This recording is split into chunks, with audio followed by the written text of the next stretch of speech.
Hi സുഹൃത്തുക്കളെ, ഐ+ന്റെ പുതിയൊരു വീഡിയോയിലേക്ക് സ്വാഗതം. Kerala water authority draftsman grade 2 ഒരുപാട് പേര് കാത്തിരിക്കുന്ന പരീക്ഷയാണ്. കൺഫർമേഷനൊക്കെ ഓൾറെഡി നിങ്ങൾ കൊടുത്തിട്ടുണ്ടാവും.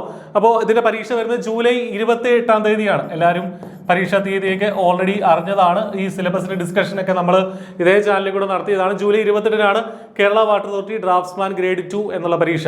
ഒരുപാട് വേക്കൻസികൾ നമ്മൾ ഈ ഡ്രാഫ്റ്റ്സ്മാൻ ലെവലിലുള്ള പരീക്ഷകൾ നോക്കുമ്പോൾ ഒരുപാട് വേക്കൻസികൾ വരാൻ സാധ്യതയുള്ള ഒരു പരീക്ഷയാണ്. ഗ്രേഡ് 3-യുടെ പരീക്ഷ കുറച്ചാൾ മുമ്പ് കഴിഞ്ഞിരുന്നു. അതേ സിലബസ് തന്നെയാണ് ഇതിനും വന്നിട്ടുള്ളത്. അപ്പോൾ നമുക്കറിയാവുന്നതുപോലെ മെക്കാനിക്കലുകാർക്കും സിവിലുകാർക്കും ഒരുപോലെ തന്നെ എഴുതാൻ പറ്റുന്ന ഒരു പരീക്ഷയാണ്. ഇനി നമ്മുടെ മുന്നിൽ നമ്മൾ നോക്കുകയാണെങ്കിൽ ജൂലൈ 28-നാണ് പരീക്ഷ. ഇനി നമ്മുടെ മുന്നിൽ ഒരു 60 ദിവസമാണ്. 60-ൽ കൂടുതലുണ്ട് എങ്കിലും നമ്മൾ മറ്റുള്ള നമ്മുടെ ഓഫ് ടൈം ഒക്കെ മാറ്റി വെച്ച് കഴിഞ്ഞാൽ ഒരു 60 ദിവസമാണ് ഇനി നമ്മുടെ മുന്നിലുള്ളത്. അപ്പോൾ ഇനിയുള്ള ദിവസങ്ങൾ വളരെ ചിട്ടയോടുകൂടി സിസ്റ്റമാറ്റിക് ആയിട്ട് പഠിക്കാമെങ്കിൽ തീർച്ചയായിട്ടും നിങ്ങൾക്ക് ഇനിയും ഇതിനകത്ത് പഠിച്ചൊരു മികച്ച റാങ്കിലേക്ക് അല്ലെങ്കിൽ ഒരു നല്ല ലെവലിലേക്ക് എത്താനായിട്ട് നിങ്ങൾക്ക് സാധിക്കും. എത്ര പേരാണ് ഈ പരീക്ഷയ്ക്ക് കൺഫർമേഷൻ കൊടുത്തതെന്ന് അറിയണ്ടേ? 21,835 ആളുകളാണ് ഈ പരീക്ഷയ്ക്ക് വേണ്ടിയിട്ട് 21,000 എബോവ് 21,000 അത്രയും പേര് ഈ പരീക്ഷ എഴുതാനായിട്ട് കാത്തിരിക്കുന്നുണ്ട്. അപ്പം നിങ്ങൾ ഈ നമ്പർ കണ്ട് പേടിക്കുകയൊന്നും വേണ്ട. കാരണം ഇത്രയും പേര് എന്താണെങ്കിലും ഇതിന് വേണ്ടിയിട്ട് കൃത്യമായിട്ട് പഠിക്കുന്നവരല്ല. ഇതിൽ തന്നെ ഇതിൻ്റെ ഒരു പകുതിയിൽ താഴെ ആളുകൾ മാത്രമേ ഈ പരീക്ഷയെ സീരിയസ് ആയിട്ട് കാണുന്നുണ്ടാവുള്ളൂ. അതിൻ്റെ പകുതിയിൽ താഴെ ആളുകൾ മാത്രമേ സിസ്റ്റമാറ്റിക്കായിട്ട് കൺസിസ്റ്റന്റ് ആയിട്ട് ഈ പരീക്ഷയ്ക്ക് വേണ്ടിയിട്ട് പഠിക്കുന്നുണ്ടാവുള്ളൂ. അപ്പോൾ അവരുമായിട്ടാണ് നിങ്ങൾ കോമ്പീറ്റ് ചെയ്യേണ്ടത്. അവരുമായിട്ടുള്ള ഒരു ശക്തമായ കോമ്പറ്റീഷൻ തന്നെ ആയിരിക്കും ഉണ്ടാവുക. അപ്പോൾ ഏറ്റവും നന്നായിട്ട് പഠിക്കുക എന്നുള്ളതാണ് ചെയ്യേണ്ടത്. അപ്പോൾ ഈ 60 ദിവസം കൊണ്ട് ഇനിയുള്ള 60 ദിവസം കൊണ്ട് എങ്ങനെ നമ്മൾ ഈ പരീക്ഷയെ അപ്രോച്ച് ചെയ്യണം എന്നുള്ളതാണ് ഞാൻ ഈ ഒരു വീഡിയോയിലൂടെ ഡിസ്കസ് ചെയ്യാനായിട്ട് പോകുന്നത്. അപ്പോൾ പ്രധാനമായിട്ട് നമുക്കറിയാം സിവിൽ എഞ്ചിനീയറിംഗിന്റെ കുറേയധികം ടോപ്പിക്കുകളുണ്ട്, മെക്കാനിക്കൽ എഞ്ചിനീയറിംഗിന്റെ ടോപ്പിക്കുകളുണ്ട്. അപ്പം മെക്കാനിക്കലിനെ സംബന്ധിച്ച് ഒരു പക്ഷേ മെക്കാനിക്കൽ എളുപ്പമായിരിക്കാം, സിവിലുകാർ മെക്കാനിക്കലിൽ ആദ്യമായിട്ടായിരിക്കും കാണുക. എന്ത് തന്നെയാണെങ്കിലും എൻ്റെ ഒരു സജഷൻ എന്ന് പറയുന്നത് മെക്കാനിക്കൽ ആണെങ്കിലും സിവിൽ ആണെങ്കിലും നിങ്ങളുടെ ബാക്ക്ഗ്രൗണ്ട് എങ്കിലും ആദ്യമേ നിങ്ങൾ മെക്കാനിക്കൽ ടോപ്പിക്കുകളിൽ നിന്ന് സ്റ്റാർട്ട് ചെയ്യുക. കാരണം അത് കുറച്ച് നമുക്ക് അധികം പരിചയമില്ലാത്ത കുറച്ച് ടോപ്പിക്കുകളാണ്. ഗ്രേഡ് 3-ക്ക് വേണ്ടി നമ്മൾ പഠിച്ചിട്ടുണ്ടെങ്കിൽ പോലും അധികം പരിചയമില്ലാത്ത കുറച്ച് ടോപ്പിക്കുകളാണ് മെക്കാനിക്കൽ ഭാഗത്ത് ഇവിടെ നമ്മൾ കൊടുത്തിട്ടുള്ളത്. അപ്പോൾ അതുകൊണ്ട് തന്നെ അതിലേക്ക് ആദ്യം മെക്കാനിക്കലിലെ ടോപ്പിക്കുകൾ തുടങ്ങുക എന്നുള്ളതാണ് എൻ്റെ ഒരു സജഷൻ. അതിനുശേഷം പിന്നീട് താഴെ, കാരണം ആദ്യം കുറച്ച് ബുദ്ധിമുട്ടുള്ള ടോപ്പിക്കുകളിൽ നിന്ന് പഠിച്ച് നമുക്കൊരു കോൺഫിഡൻസ് വന്നു കഴിഞ്ഞാൽ പിന്നെ നമുക്ക് മറ്റ് ടോപ്പിക്കുകളിലേക്ക് പോകാൻ പറ്റും. അപ്പോൾ ഈ പറഞ്ഞ മൊഡ്യൂൾ 1 ഡെവലപ്മെന്റ് ഓഫ് സർഫസ് ആണെങ്കിലും interpretation of solid in orthographic projection ആണെങ്കിലും ഇത് പ്രധാനമായിട്ട് ഡെവലപ്മെന്റ്, ഡ്രോയിങ്, പ്രൊജക്ഷൻ അതുമായി ബന്ധപ്പെട്ടൊരു മൊഡ്യൂളാണ്. ഇതിനൊരു 5 ദിവസം നിങ്ങൾ മാറ്റിവെക്കുക. ഈ മൊഡ്യൂൾ 1-ന് ഒരു 5 ദിവസം നിങ്ങൾ മാറ്റിവെക്കുക.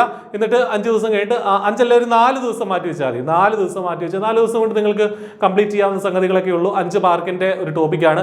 അടുത്ത ദിവസം റിവിഷൻ ആയിട്ട് എടുക്കുക. അത് കഴിഞ്ഞിട്ട് രണ്ടാമത്തെ മൊഡ്യൂൾ പ്രധാനമായിട്ട് നമുക്ക് ഫാസ്റ്റനേഴ്സ്, സ്ക്രൂ ത്രെഡ്സ്, അതുപോലെ തന്നെ ത്രെഡ്സിന്റെ bolts, nuts, studs, welded joint, welding symbol തുടങ്ങിയ കാര്യങ്ങളൊക്കെയാണ്. ഇത് ചിലപ്പോൾ സിവിലുകാർക്ക് ആദ്യമായിട്ട് കാണുന്ന കുറച്ച് ടോപ്പിക്കുകളായിരിക്കും. മെക്കാനിക്കലായാലും മറ്റു പല പരീക്ഷകൾക്ക് വേണ്ടിയിട്ടും ഒരു പക്ഷേ പഠിച്ചിട്ടുണ്ടാവും. എങ്കിലും ഡിപ്ലോമ ലെവലിലുള്ള പരീക്ഷകൾക്ക് പഠിക്കുന്ന ആളുകളെ സംബന്ധിച്ച് ഇത് അധികം കാണാനുള്ള സാധ്യതയില്ല. അപ്പോൾ ഇതിന് വേണ്ടിയിട്ട് നിങ്ങളൊരു 4 ദിവസം മാറ്റി വെക്കുക. ഇത് കഴിഞ്ഞിട്ടും ഈ രണ്ടാമത്തെ മൊഡ്യൂൾ കഴിഞ്ഞിട്ട് നിങ്ങൾ എന്താ ചെയ്യേണ്ടത്? നമ്മൾ മെക്കാനിക്കൽ ആദ്യം പഠിച്ച ഒന്നാമത്തെ മൊഡ്യൂളും രണ്ടാമത്തെ മൊഡ്യൂളും ഒരുമിച്ച് റിവൈസ് ചെയ്യുക. അത് കഴിഞ്ഞിട്ട് മൂന്നാമത്തെ മൊഡ്യൂളിലേക്ക് പൈപ്പ് ജോയിൻസ് ആണ്. ഈ പൈപ്പ് ജോയിൻസ് റിവറ്റഡ് ജോയിൻസും ആണ്. ഇത് നമുക്ക് ഇതിൽ കുറേ കണ്ടന്റുകൾ നമുക്ക് നമുക്ക് ഹൃദയസ്ഥമാക്കാനുണ്ട്, കാണാതെ പഠിക്കാനുണ്ട്, റിവൈസ് ചെയ്ത്, അതായത് എവിടെയെങ്കിലുമൊക്കെ എഴുതി വെച്ച് റിവൈസ് ചെയ്തില്ലെങ്കിൽ നിങ്ങളിത് മറന്നുപോകും. ഈ പ്രത്യേകിച്ച് പൈപ്പ് ജോയിൻസ്, റിവറ്റഡ് ജോയിൻസ്, അതിന്റെ പ്രപ്പോർഷൻസ്, അതിന്റെ സൈസസ്, അതൊക്കെ നമുക്ക് കാണാതെ പഠിക്കേണ്ട കുറേ സംഗതികൾ ഇതിനകത്തുണ്ട്. അപ്പോൾ അതുകൊണ്ട് തന്നെ മൂന്നാമത്തെ മൊഡ്യൂൾ കഴിഞ്ഞിട്ട് ഒരു ഗ്യാപ്പ് എടുത്തിട്ട് 3 ദിവസം നിങ്ങൾ റിവിഷൻ, ഒരു ദിവസം തന്നെ ആദ്യത്തെ 3 മൊഡ്യൂൾ റിവൈസ് ചെയ്യാനായിട്ട് എടുക്കുക. അങ്ങനെ ഈ മെക്കാനിക്കൽ മൊഡ്യൂളുകളെല്ലാം 4 ദിവസം വീതം നിങ്ങൾ അലോട്ട് ചെയ്യുക. ബെൽറ്റ് ഡ്രൈവ്, ഗിയർ ഡ്രൈവ്, അതുപോലെ തന്നെ ഹൈഡ്രോളിക്സ്, ന്യൂമാറ്റിക്സ്. ശ്രദ്ധിക്കേണ്ട കാര്യം, ഓരോ മൊഡ്യൂൾ കഴിഞ്ഞിട്ടും ഒരു ദിവസം റിവിഷനായിട്ട് തന്നെ മാറ്റി വെക്കണം. ആ റിവിഷൻ ചെയ്യുമ്പോൾ ആദ്യം മുതലുള്ള മൊഡ്യൂളുകൾ ഒന്നുകൂടെ റിവൈസ് ചെയ്ത് വരികയും വേണം. അപ്പോൾ അത് അങ്ങനെ ശ്രദ്ധിക്കുക. ലിമിറ്റ്സ്, ഫിക്സ്, ടോളറൻസ്, പറഞ്ഞ ബെയറിങ്സ്, അങ്ങനെ 7 മൊഡ്യൂളുണ്ട്. 7 മൊഡ്യൂളുകൾ 4 ദിവസം കൊണ്ട്, ഓരോ മൊഡ്യൂളിലും 4 ദിവസം അലോട്ട് ചെയ്ത് 28 ദിവസമായി. പിന്നീട് ഒരു 7 ദിവസം നിങ്ങൾ റിവിഷന് വേണ്ടിയിട്ട് മാറ്റി വെച്ചാൽ ഒരു 35 ദിവസം നിങ്ങൾ മെക്കാനിക്കലിന്റെ ഭാഗങ്ങൾ പഠിക്കാൻ വേണ്ടി തന്നെ നിങ്ങൾക്ക് മാറ്റി വെക്കാനായിട്ട് സാധിക്കും. അത് കഴിഞ്ഞിട്ട് നേരെ നിങ്ങൾ സിവിലിന്റെ ഭാഗത്തിലേക്ക് പോവുക. ഇവിടെ എഞ്ചിനീയറിംഗ് ഡ്രോയിങ്ങിൽ തന്നെ സ്റ്റാർട്ട് ചെയ്യുക. ഡ്രോയിങ് ഈ പറഞ്ഞ ഇത്രയും സംഗതികൾ പഠിക്കാനായിട്ട് നിങ്ങൾക്ക് ഒരു 2 ദിവസത്തെ ആവശ്യമുള്ളൂ. ഒരുപാട് ദിവസം ഇതിനു വേണ്ടി അലോക്കേറ്റ് ചെയ്യുക. 10 മാർക്കുണ്ട്. പക്ഷേ ഈ കണ്ടന്റ് ഒന്ന് മനസ്സിലാക്കി എടുക്കാനും ഒക്കെ ഒരു 2 ദിവസത്തെ ആവശ്യമുള്ളൂ. ആ 2 ദിവസം കഴിഞ്ഞിട്ട് എന്ത് ചെയ്യണം? ഒരു ദിവസം റിവിഷന് വേണ്ടി മാറ്റി വെക്കണം. മെക്കാനിക്കൽ ടോപ്പിക്കുകളും അതിൻ്റെ കൂടെ റിവൈസ് ചെയ്ത് വിടണം എന്നുള്ള കാര്യം ശ്രദ്ധിക്കുക. അതുകൊണ്ട് യൂണിറ്റ്സ് ആൻഡ് മെൻസുറേഷൻ പഠിക്കാനും ഒരു 2 ദിവസത്തെ കാര്യമുള്ളൂ.